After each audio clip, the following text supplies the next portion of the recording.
Para po sa devotion natin patungkol sa union with Christ. Alam niyo po, pwede niyo pong aralin tong doktrina na to, union with Christ, pakikipag-isa kay Kristo. Napakaganda pong explore.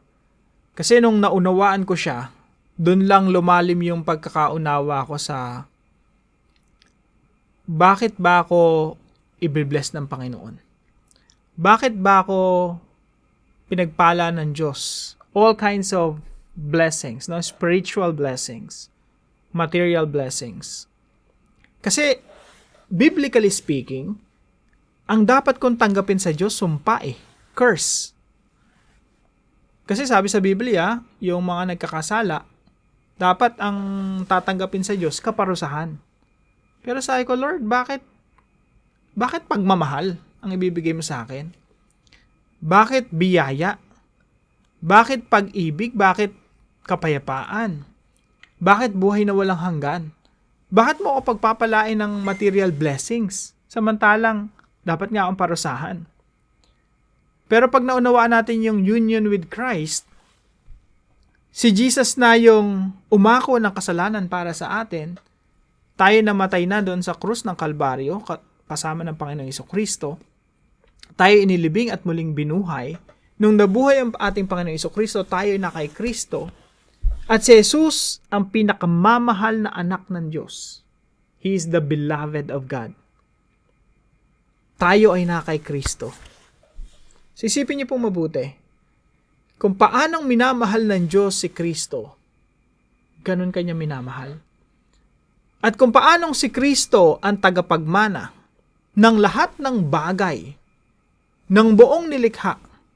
Kasi sabi po sa Romans chapter 8 verse 16 and 17, yun yung mga verses na nakakapag-mind blown sa akin. Sumasabog yung isip ko, paano nangyari yun eh. Sabi ron, we are co-heirs with Christ. Kapwa tagapagmana ni Kristo. Hindi nga man lang alipin eh. Tinaas talaga ng Diyos eh. Kapwa tagapagmana ni Kristo. Co-heirs with Christ. So namang mind blown ako sa mga ganun. Talagang walang blessings na ipagkakait sa atin ang Diyos. Binigay na sa atin si Jesus eh. Ano pang blessing ang pagkakait niya? Talagang lahat ibubuhos niya. Sa isang bagay na malakas yung impact, matindi impact sa akin. Kasi sa Bible, sa Old Testament, for example, Deuteronomy 28, makikita niyo yung curses and blessings eh. Ang isang taong disobedient, hindi sumusunod sa Diyos, nagkakasala, sumusuway, curses talaga eh. But the fact that we are in Christ, all the blessings of heaven are reserved for us. All because of Jesus. And then, meron po isang verse dito na hindi naisama, kasi kulang po yung time natin. Romans chapter 8 verse 1, therefore, there is now no condemnation for those who are in Christ Jesus. Dahil tayo na kay Kristo na wala nang kahatulan pa, wala nang kaparusahan pa, wala na yung curse, wala na yung sumpa, wala na yung kaparusahan sa ating mga kasalanan.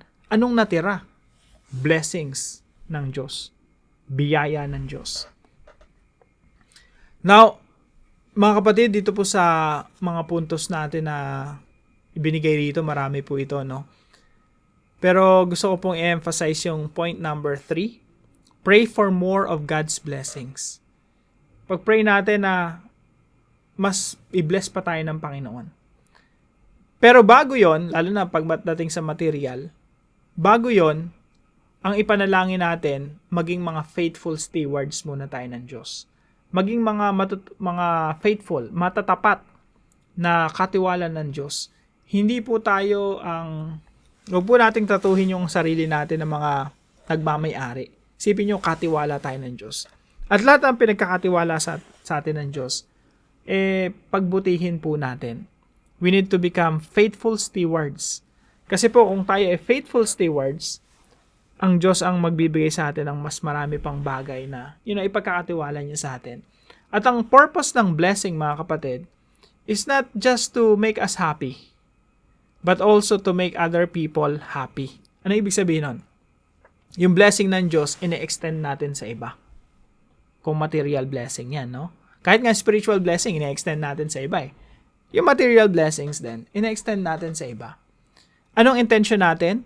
Para yung ibang tao maramdaman nila yung malasakit natin, yung pag-ibig natin na nagmumula sa Diyos. At sa ganung pamaraan, yung mga tao sa paligid natin, pupurihin ang ating Diyos. Yun po nakasulat sa Matthew, no, chapter 5.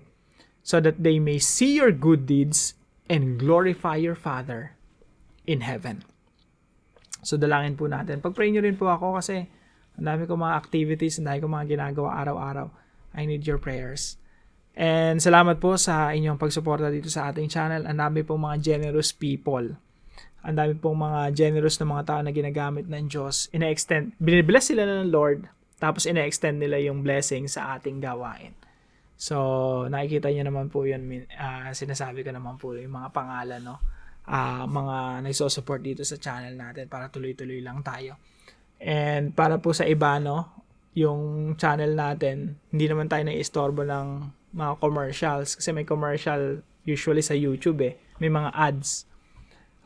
Sa atin, beginning and end, pero wala na sa gitna, no? Tinatanggal po natin yon to make sure na hindi tayo may istorbo sa mga devotions natin. Malaking tulong po yung mga nagso-support sa atin, no? So, maraming salamat po sa inyo. So, I hope patuloy po kayong i-bless ng Panginoon at patuloy po kayong maging channel of blessings, maging daluyan ng pagpapala ng Diyos. Now, kung meron kayong natutunan, as usual, paalam niyo lang po sa comment section. God bless you po. See you po tomorrow, 5 a.m. dito sa ating Daily Devotions.